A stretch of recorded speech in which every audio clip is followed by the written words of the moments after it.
Vitamin A, B, C, D, E அப்படின்னு நிறைய vitamins பத்தி கேள்விப்பட்டிருக்கீங்க.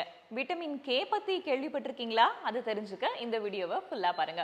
விட்டமின் கே இது நம்மளுடைய உடல்ல ரொம்ப குரூஷியலான ஒரு ரோல் பிளே பண்ணுது அப்படின்னே சொல்லலாங்க.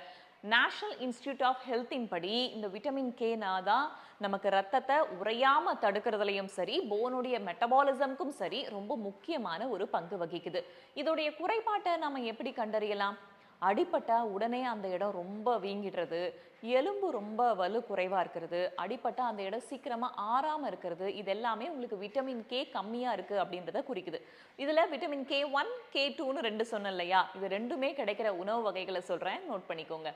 1 கீரை, 2வது பன்னீர், 3வது ப்ரோக்கோலி. இதுல நிறைய சத்துக்கள் இருக்கு, கூடவே இந்த விட்டமின் கே சத்தும் இருக்கு.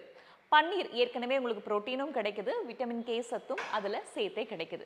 அடுத்ததா முட்டையுடைய மஞ்சள் கரு, இதுவுமே ரொம்ப குரூஷியலான ரோலை பிளே பண்ணுதுங்க. இதை நாள்தோறும் நீங்க எடுத்துக்கிறது ரொம்பவுமே நல்லது அப்படின்னு மருத்துவர்கள் பரிந்துரைக்கிறாங்க.